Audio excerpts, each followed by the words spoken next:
እንግዲህ ካይኔቲክ ቲዮሪ ኦፍ ጋዝ ምንድነው ያለው? እንግዲህ አሳምፕሽን አለው የራሳችሁን አሳምፕሽን አስቀምጧል። እንግዲህ ኪኔቲክ ሞለኪውላር ቲዮሪ ኦፍ ጋዝ ዘ ፓርቲክል ኦፍ ዘ ጋዝ ስቴት ኮንስታንት ናቸው ነው የሚለን። ኮንቲኒየስ ናቸው፣ ራፒድ ናቸው፣ ራንደም ሞሽን ኤንድ ፖሰስድ ካይኔቲክ ኤነርጂን ያደርጋሉ ማለት። ሁለተኛው ዘ ጋዝ ፓርቲክልስ ዱ ኖት አትራክት ኦር ሪፔል ኢች አዘር ዱ ኖት ኢንተራክት። እንግዲህ ጋዝ ሞለኪውሎች በጣም ተራርቀው የተቀመጡ ስለሆኑ ኢንተራክት አያደርጉም። ዘ አቨሬጅ ካይኔቲክ ኤነርጂ ኦፍ ጋዝ ዳይሬክትሊ ፕሮፖርሽናል ቱ ቴምፕሬቸር ኢን ኬልቪን። ይሄ የሚያሳየው ቴምፕሬቸሩ በሚጨምርበት ሰዓት ዘ ካይኔቲክ ኤነርጂ ኦፍ ፓርቲክላቸው ምን ያደርጋል? ይጨምራል። በውስጡ ያለው ፓርቲክሎች ምን ያደርጋሉ ማለት ነው? ይነቃቃሉ ወይም ይንቀሳቀሳሉ ማለት ነው።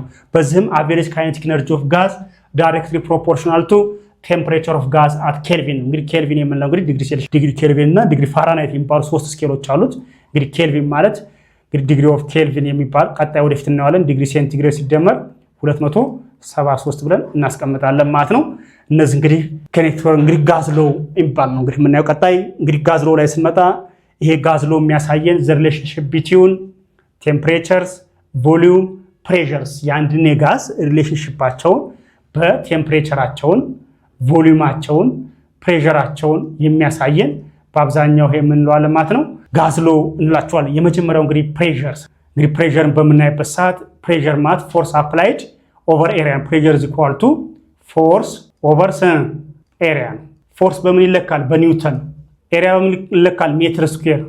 ይሄ ማለት 1 ኒውተን ፐር ሜትር ስኩዌር ከምን ጋር እኩል ነው? ከ1 ፓስካል ጋር። ዋት ኢዝ ኤ ሳይንት ኦፍ ፕሬሸር ብንባል ኒውተን ፐር ሜትር ስኩዌር ወይም ፓስካል ብለን ማስቀመጥ እንችላለን። ኒውተን ፐር ሜትር ስኩዌር ማለት እኮ ይሄ ኒውተን ሜትር ኢንቨርስ ብለን የምናስቀምጣቸው ናቸው። እንግዲህ ፕሬሸርን በምናይበት ሰዓት ፕሬሸር ማለት እንግዲህ ፎርስ ኦቨር ኤሪያ ነው ብለን እናስቀምጣለን ማለት ነው። ከዚህ ውስጥ እንግዲህ ስንመጣ ፕሬሸር ኢዝ ኢኳል ቱ ፎርስ ኦቨር ኤሪያ ብንባል ኤ ነው። ይሄ ፎርስን ብትጠየቁ ፎርስ ኢዝ ኢኳል ቱ ፕሬሸር ታይምስ ኤሪያ እንባላለን። ኤሪያ ብንጠየቅ ኦቨር ፒ ኦቨር ፎርስ ኦቨር ፕሬሸርስ ብለን እናስቀምጣለን ማለት ነው። በዚህ መሰረት ሪሌሽናቸው መስራት እንችላለን ማለት ነው። እንግዲህ ከነዛ በመነሳት እንግዲህ ፕሬሸር ኤክስፕረስ የሚደረገው በምንድን ነው? ዋትስ ዘ ሳይንስ ኦፍ ፕሬሸርስ ብንባል እንግዲህ በአትሞስፌር ኤክስፕረስ ይደረጋል። በፓስካል፣ ቶር፣ ሚሊሜትር ሜርኩሪ በእነዚህ ኤክስፕረስ ሊደረግ ይችላል ማለት ነው። እንግዲህ ዘ ሳይንስ ኦፍ ፕሬሸር ኢዝ ፓስካል። 1 ኒውተን ፐር ሜትር ስኩዌር ከዚህ ጋር ምንድን ናቸው ማለት ነው? እኩል ናቸው ብለን ነው። እንግዲህ አንድ አትሞስፌር ማለት 760 ሚሊሜትር ሜርኩሪ ማለት ነው። አንድ አትሞስፌር ማለት 760 ቶር ማለት ነው። ወይም አንድ አትሞስፌር ማለት 76 ሴንቲሜትር ሜርኩሪ ማለት ነው። አንድ አትሞስፌር ማለት 101.3 ኪሎ ፓስካልስ ብለን እናስቀምጣለን ማለት ነው። እነዚህ እንግዲህ በአብዛኛው ፕሬሸር ላይ ኤክስፕረስ የሚደረገው በአትሞስፌር፣ በቶር፣ በሚሊሜትር ሜርኩሪ፣ በሴንቲሜትር ሜርኩሪ፣ በኪሎ ፓስካል ወይም በፓስካል ኤክስፕረስ ሊደረግ ይችላል ማለት ነው።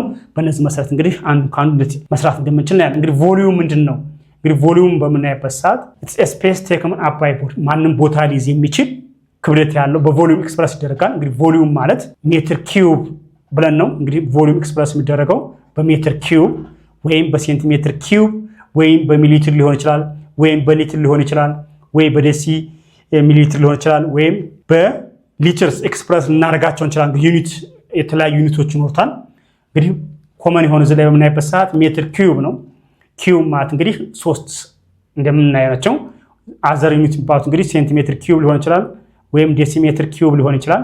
እነዚህ እንግዲህ በምናይበት ሰዓት ኤክስፕረስ የሚደረግበት ነው ቮሊዩም። እንግዲህ ቮሊዩም ላይ ስንመጣ 1 ሊትር ማለት ስንት ነው? 1000 ሚሊ ሊትር ማለት ነው። 1 ሊትር ማለት 1000 ሚሊ ሊትር ነው። 1 ሊትር ከ1 ዴሲሜትር ኪዩብ ጋራ ምንድናቸው? እኩል ናቸው። 1 ሊትር ከ1 ዴሲሜትር ኪዩብ ጋር እኩል ናቸው። እንግዲህ ሚሊ ሊትር ሊትር ሪሌሽናቸውን ብናይ 1 ሊትር ማለት ለምሳሌ 1 ሊትር 1000 ሚሊ ሊትር ከሆነ 50 ሊትሩ ብትባሉ 50 ሊትር ስንት ይሆናል ብንባል ይሄ ክሪስ ክሮስ አድርገን 50 ሊትር ሲባዛ በ1000 ሚሊ ሊትር ሲካፈል ለ1 ሊትር ሊትር ላይ በሊትር ይጠፋላቸዋል። ይሄኛው ስናባዛው 50 ነው ወስደን ስንት ዜሮ እንጨምራለን? 3 ዜሮ። ይሄ ምን ሆኗል? ሚሊ ሊትር ብለን እናስቀምጣለን። ይሄ ማለት ነው 5 ታይምስ ኢን ዘ ፓወር ኦፍ 4 ይሄ 50 ሺህ ነው አይደል? እንዴ ስናነበው ላይ ምን ሚሊ ሊትር ብለን ማስቀመጥ እንችላለን ማለት ነው። እንግዲህ ከዛ ቴምፕሬቸር ነው። ቴምፕሬቸር ላይ ስንመጣ ዘ ዲግሪ ኦፍ ሆትነስ ኦር ኮልድነስ ኦፍ ቦዲ ማለት ነው። እንግዲህ ቴምፕሬቸር 3 ስኬሎች አሉት። ዲግሪ ፋራናይት፣ ዲግሪ ሴንቲግሬድ እና ዲግሪ ኦፍ ኬልቪን የሚባሉ። ለምሳሌ ቴምፕሬቸር ላይ ስንመጣ ውሃ ቦይል የሚሆነው በ100 ዲግሪ ሴልሺየስ ነው ብለናል። ፍሪዝ የሚሆነው በ0 ዲግሪ ሴልሺየስ ነው። በዲግሪ ፋራናይት ስንመጣ ግን ቦይል የሚሆንበት ሌላ ነው፣ ሜልት የሚሆንበት ሌላ ይሆናል ማለት ነው። ፍሪዝ የሚሆንበትም ይለያያሉ። በኬልቪንም ስንመጣ እንደዛው። እንግዲህ እነሱ ሶስቱን በምናይበት ሰዓት ሶስት ስኬል ናቸው። የቴምፕሬቸር ስኬሎች ዲግሪ ፋራናይት፣ ዲግሪ ሴልሺየስ እና ዲግሪ ኬልቪን ናቸው። እነሱ ሶስቱ ስኬሎች የራሳቸው ፎርሙላ አላቸው። ለምሳሌ ዲግሪ ኦፍ ኬልቪን ማለት ዲግሪ ሴንቲግሬድ ሲደመር 273። ለምሳሌ ኮንቨርት 50 ዲግሪ ሴልሺየስን ቱ ዲግሪ ኦፍ ኬልቪን ብትባሉ ይሄ ማለት ዲግሪ ኦፍ ኬልቪን ኢዝ ኢኳል ቱ ዲግሪ ሴንቲግሬድ ሲደመር 273 ብለን ይሄ ማለት 50 ዲግሪ ሴልሺየስ ሲደመር 273 ብላችሁ ምን ታደርጋላችሁ? ይሄ ማለት 273 ሲደመር 50 ምን ይመጣል? እዚህ ላይ 3 12 3 ይሄኛው በምንመጣበት ሰዓት 323 ምን ኬልቪን ብለን ማስቀመጥ እንችላለን። ዲግሪ ፋራናይት ማለት ምን ማለት ነው? እንግዲህ ዲግሪ ፋራናይት በምናይበት ሰዓት እንግዲህ የመጀመሪያው ዲግሪ ኦፍ ኬልቪንስ ይሄ ዲግሪ ኦፍ ኬልቪን ነው። ዲግሪ ኦፍ ፋራናይት ማለት ዲግሪ ኦፍ ፋራናይት ኢዝ ኢኳል ቱ 9/5 ዲግሪ ሴንቲግሬድ ሲደመር 32። መጀመሪያ የምናደርገው ይሄን ነው የምንሰራው። ከዚህ ነው ለምሳሌ 50 ዲግሪ ሴልሺየስን ቱ ኮንቨርት ዲግሪ ፋራናይት ለምሳሌ 50 ዲግሪ ሴልሺየስን ቢሰጣችሁ 50 ዲግሪ ሴልሺየስን ወደ ዲግሪ ፋራናይት ብትባሉ ይሄ እንዴት እንሰራለን? ይሄ ማለት 9/5 ሲባዛ 50 ሲደመር 32 ማለት ነው። በ5 1 በ5 10 10 ስታባዙ ስንት ይመጣላችኋል? 90 ሲደመር 32 ይሄን ሲደመር ስንት ይመጣላችኋል? 222 ይመጣል ማለት ነው። ምን ዲግሪ ፋራናይት ብለን እንደዚህ ማስቀመጥ እንችላለን ማለት ነው። ሶስተኛው እንግዲህ የምናየው ዲግሪ ሴልሺየስ ነው። ዲግሪ ሴልሺየስ ማለት እንደገና ዲግሪ ሴልሺየስ ኢዝ ኢኳል ቱ 5/9 ዲግሪ ፋራናይት ሲቀነስ 32 ማለት። ለምሳሌ በዲግሪ ፋራናይት ቢሰጣችሁ 60 ዲግሪ ፋራናይት ቢሰጣችሁ መጀመሪያ ምንድነው የምናደርገው? ይህኛውን መቀየር እንችላለን። ከነዚህ ስንመጣ እንግዲህ ዲግሪ ፋራናይት መጀመሪያ የብራኬቱን ታስወግዳላችሁ። ከዛ 60 ሲቀነስ 32 ካረገን በኋላ ታይምስ 5/9 ብለን እንሰራለን። እዚህ ዲግሪ ፋራናይት እና ዲግሪ ሴንቲግሬድ እኩል የሚሆኑት መቼ? ዲግሪ ፋራናይት እኩል ነው ዲግሪ ሴንቲግሬድ መቼ ነው?